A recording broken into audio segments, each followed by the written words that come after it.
ये दिन है, सोमवार का दिन है, जीजियो तुम्हारे पास चढ़ाने के लिए बेलपत्र नहीं है, आँख का पुष्प नहीं है, धतूरा नहीं है, तुम्हारे पास कनेर का फूल नहीं है, तुम्हारे पास जल नहीं है, तुम्हारे पास कोई वस्तु नहीं है, तो शिव महापुराण की कथा कहती है मंदिर जाते समय रास्ते में कोई पौधा कोई पेड़ मिल जाए तो उसकी भी पत्ती तोड़कर तुम शंकर जी को चढ़ाओगे तो भी शिव प्रसन्न हो जाता है, मेरा उघड़दानी प्रसन्न हो जाता है।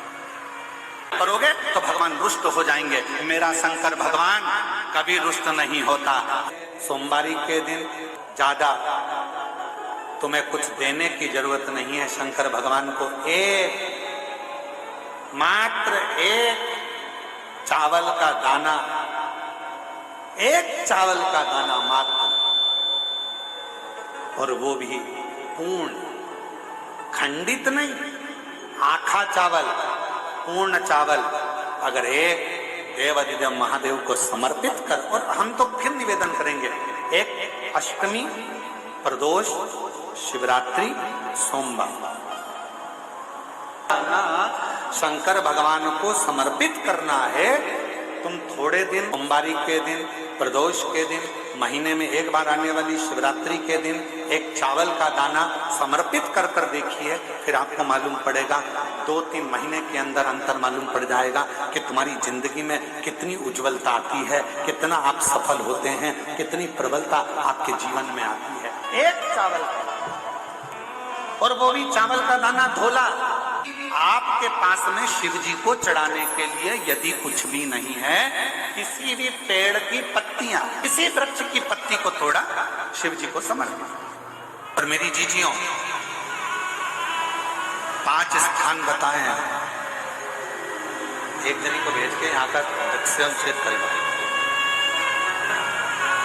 5 स्थान बताए, और वो 5 स्थान जहां पर बैठकर, जहां पर आप भगवान शंकर की आराधना कर रहे हो, अर्चना कर रहे हो, पूजन कर रहे हो, निवेदन कर रहे हो, चाकरी कर रहे हो, साधना कर रहे हो, 5 स्थान बताए।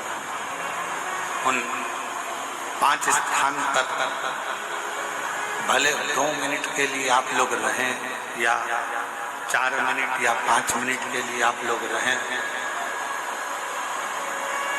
और 4-5 मिनट के लिए भले आप रहें, और उस 2-5 मिनट में भी आपका ध्यान कितना केंद्रित होना चाहिए, वो स्थान बताओ, कितना केंद्रित होना चाहिए। पहला, जिस समय पर तुम्हें समय मिले, तुमको लगे कि अब मेरे को भगवान को दीप लगाना, दिया लगाना, 5 स्थान पर तुम्हारे ध्यान की केंद्रता होना चाहिए। पहले नंबर पर दीप लगाते समय, जिस समय पर भगवान को आप लोग दीपक लगाते हैं, दिया लगाते हैं, किसी से चर्चा मत करो, फालतू की कोई बात नहीं होना चाहिए। दीप लगाना मतलब ज्योति को उत्पन्न करना, और ज्योति को उत्पन्न करना मतलब ज्योतिर्लिंग को प्रकट करना। दीप की जो ज्योति होती है, दीप की जो ज्योति प्रकट होती है, दीपक की जो ज्योति होती है, वो भी ज्योतिर्लिंग का ही प्रतीक होती है।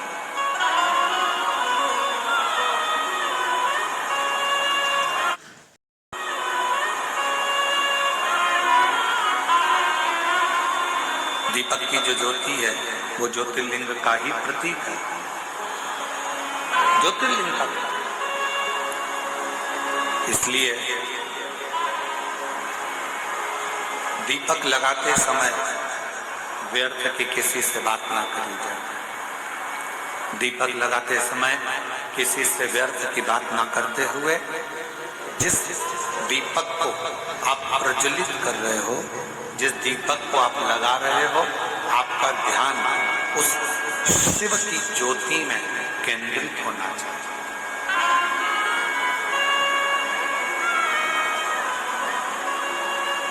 भगवान शंकर की ज्योति में आपका ध्यान केंद्रित।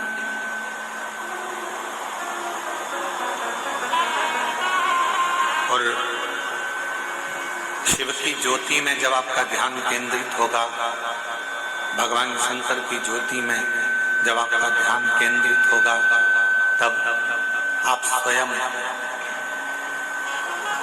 भगवान शिव का साक्षीकरण 2 क्षण में कर लो।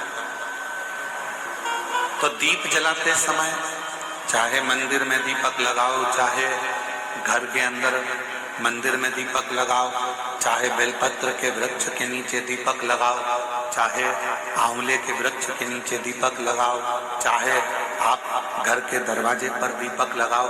दीपक लगाते समय तुम्हारा ध्यान केंद्रित दीप में जो ज्योति है, ज्योति में जो शिवलिंग है, ज्योतिर्लिंग है, उस ज्योति का दर्शन करते समय अपने ध्यान को केंद्रित। दूसरा, भगवान शंकर को, सूर्य नारायण भगवान को, तुलसा महारानी को, बेलपत्र को, आंवले के वृक्ष को, पीपल के वृक्ष को, बट वृक्ष को, शमी वृक्ष को जब आप जल चढ़ाएं, तो जल चढ़ाते समय भी व्यर्थ की बातें ना करते हुए, जल चढ़ाते समय जल की जो धार है, उस धार पर अपना ध्यान केंद्रित होना चाहिए।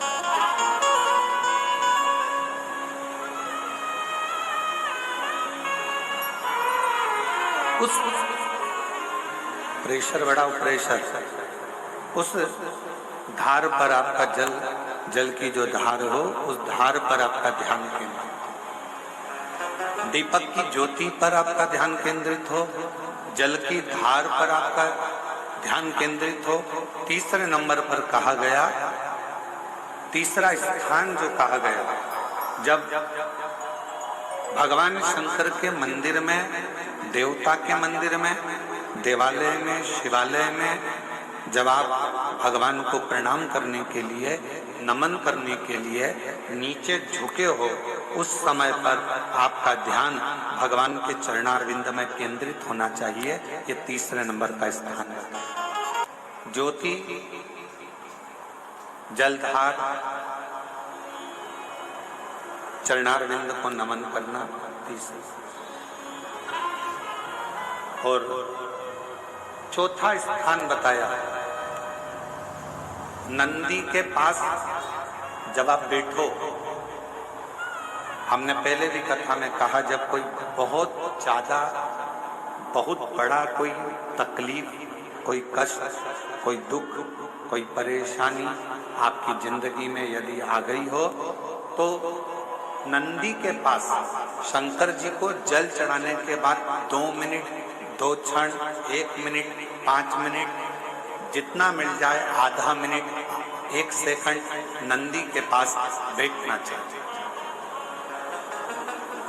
नंदी के। और कौन सा स्थान बताया?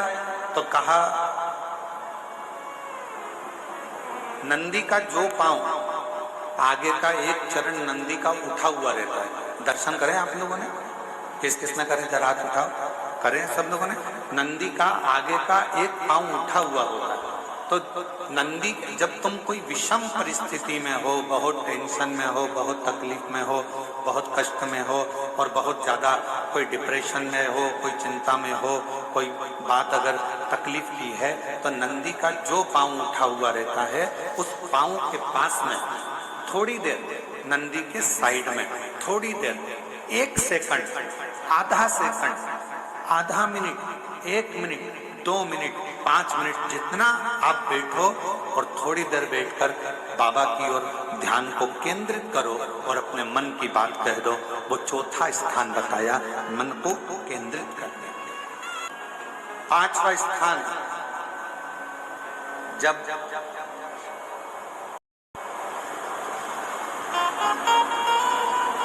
सही मार्ग नहीं मिल रहा हो, कोई सही रास्ता नहीं प्राप्त हो रहा हो, सही मार्ग नहीं मिल रहा हो, तो 5वां स्थान, यदि मेरे महादेव के शिवलिंग के ऊपर जलाधारी लगी हो,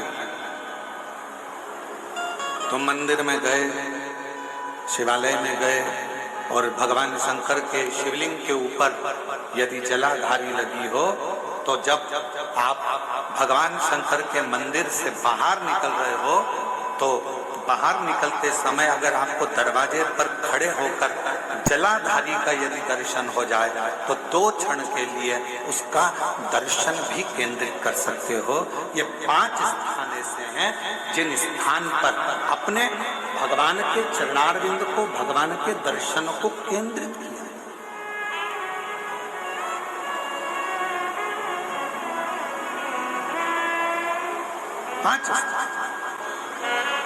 सभी लोग बोलेंगे साथ में।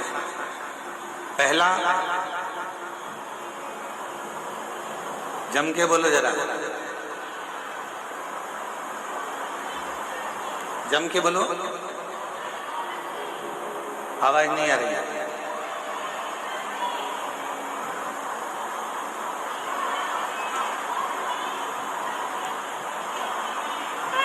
दीपक की ज्योति। दूसरा, जम के बोलो जरा, जल की धार। तीसरा, चरणों को प्रणाम करना। चौथा, नंदी के पास में, चरण के पास में बैठकर अपने मन की दशा को कहना। और 5वां, भगवान के ऊपर जो जलाधारी लगी होती है, उस जलाधारी का दर्शन कर कर फिर अपने 5 श्री शिवाय नमस्तुभ्यं शिव भक्तों। यहाँ पर गुरुजी ने बताए हैं कि 5 जगह शिवलिंग का दर्शन करने से क्या लाभ होता है। शिव मंदिर जाकर के 5 जगह का दर्शन करना आपके लिए कल्याणकारी होगा, ऐसा गुरुजी ने बताए हैं। इसलिए आप भी यही उपाय करें और अपने जीवन को लाभान्वित करें। श्री शिवाय नमस्ते।